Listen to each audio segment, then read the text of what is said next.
Assalamualaikum warahmatullahi wabarakatuh. Alhamdulillahirrabbilalamin. Puji syukur kita ucapkan kepada Allah Subhanahu wa Ta'ala yang telah memberikan nikmat dan karunia-Nya kepada kita semua.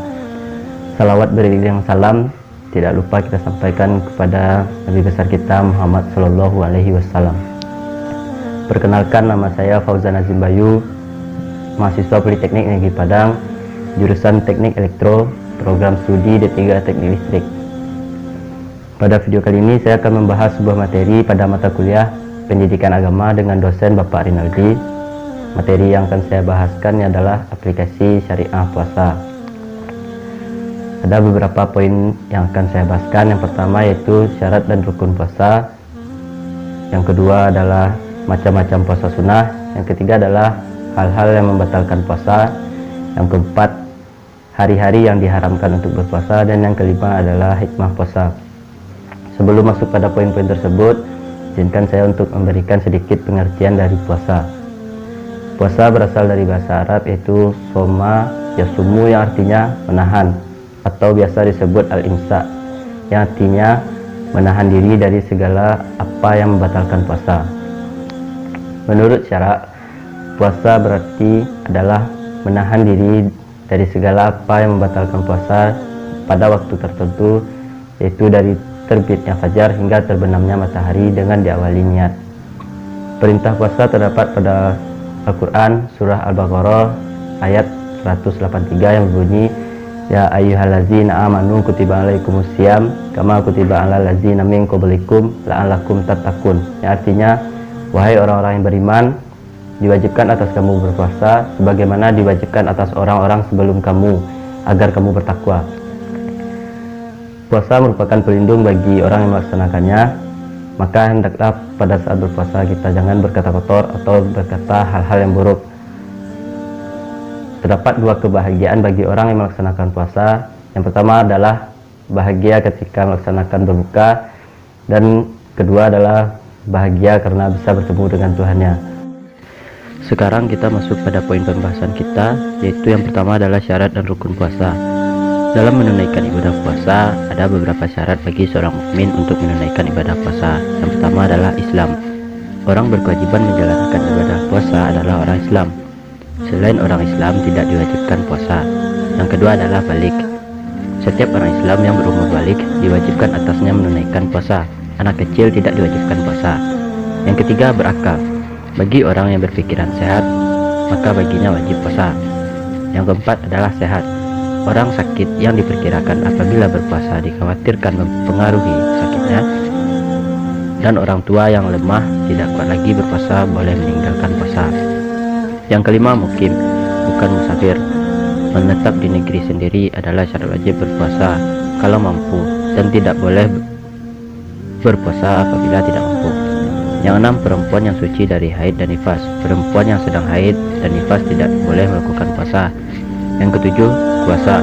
Dengan kemampuan mereka yang tidak mampu karena uzur boleh tidak berpuasa. Niat mengerjakan puasa pada tiap-tiap bulan Ramadan atau hari yang hendak berpuasa. Waktu berniat adalah mulai daripada terbenamnya matahari sehingga terbit fajar. Meninggalkan sesuatu yang membatalkan puasa mulai terbit fajar hingga masuknya matahari. Poin selanjutnya adalah macam-macam puasa sunnah. Adapun puasa sunnah yang disyariatkan adalah pertama, puasa Syawal. Puasa Syawal dilakukan dalam bulan Syawal berturut-turut selama 6 hari setelah perayaan Idul Fitri. Yang kedua adalah puasa hari Arafah. Ketika orang sedang melakukan ibadah haji, melakukan wukuf di Arafah, maka orang yang melakukan ibadah haji disunatkan untuk berpuasa. Yang ketiga adalah puasa Asyura. Puasa Asyura adalah puasa pada tanggal 9 dan 10 atau 10 dan 11 atau 3 hari berturut-turut, 9, 10, dan 11 di bulan Muharram.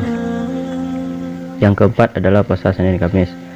Adapun dalil disunatkannya puasa hari Senin Kamis adalah Nabi berpuasa pada setiap hari Senin dan Kamis dan bersabda, Rasulullah, sesungguhnya pada 2 hari itu semua amal pada bulan itu diangkat. Yang kelima adalah puasa pada Yaum Al-Bayad. Yaum Al-Bayad adalah puasa yang dilakukan pada tanggal 13, 14, dan 15 tiap bulan dari bulan Hijriah, di mana pada tanggal-tanggal tersebut biasanya bulan purnama. Yang ketujuh adalah puasa pada bulan Sya'ban. Puasa ini merupakan kebiasaan Rasulullah. Dari Aisyah, ia menceritakan Aku tidak melihat Rasulullah menyempurnakan puasa pada 1 bulan penuh selain Ramadan, dan aku tidak melihat beliau pada bulan-bulan yang lain berpuasa lebih banyak dari bulan Sya'ban. Hadis riwayat Bukhari dan Muslim. Poin selanjutnya adalah hal-hal yang membatalkan puasa. Adapun perkara yang dapat membatalkan puasa sehingga wajib menggantinya adalah pertama makan dan minum, yang kedua adalah muntah dengan sengaja, yang ketiga adalah haid dan nifas, yang keempat keluar mani, yang kelima adalah gila, yang keenam adalah batal niat, yang tujuh bersetubuh pada siang hari. Selanjutnya, hari-hari yang diharamkan untuk berpuasa. Yang pertama adalah puasa yang dilakukan tepat pada 2 hari raya, yaitu hari raya Idul Fitri dan hari raya Idul Adha. Yang kedua adalah puasa pada hari tasyrik, yaitu pada tanggal 11, 12, dan 13 Zulhijjah, atau 3 hari berturut-turut setelah hari raya Idul Adha. Yang ketiga adalah berpuasa pada hari yang diragukan, yaitu pada akhir bulan Sya'ban, seperti yang dijelaskan dalam sebuah hadis yang artinya, barang siapa pada hari yang dia ragukan maka ia telah menentang Abu Qasim, dari riwayat Bukhari Muslim. Selanjutnya poin pembahasan kita yaitu hikmah berpuasa. Puasa memiliki hikmah yang sangat besar terhadap manusia, baik terhadap individu maupun sosial, terhadap rohani maupun jasmani. Terhadap rohani, puasa berfungsi mendidik dan melatih manusia agar terbiasa mengendalikan hawa nafsu yang ada dalam diri setiap individu. Puasa juga mampu melatih kepekaan sosial manusia dengan merasakan langsung rasa lapar dari derita orang-orang miskin, dan dituntutkan untuk membantu mereka dengan memperbanyak sedekah. Sedangkan terhadap jasmani, puasa bisa mempertinggi kekuatan dan ketahanan jasmani kita. Umumnya penyakit bersumber dari makanan. Dan kedua, sebenarnya Allah menciptakan makhluknya termasuk manusia sudah ada kadarnya. Allah memberikan kelebihan, demikian pula keterbatasan pada manusia, termasuk keterbatasan pada soal kadar makan dan minumnya. Sekian, mungkin hanya itu pembahasan dari saya. Jika ada kurang dan salah mohon dimaafkan. Saya pamit. Assalamualaikum warahmatullahi wabarakatuh.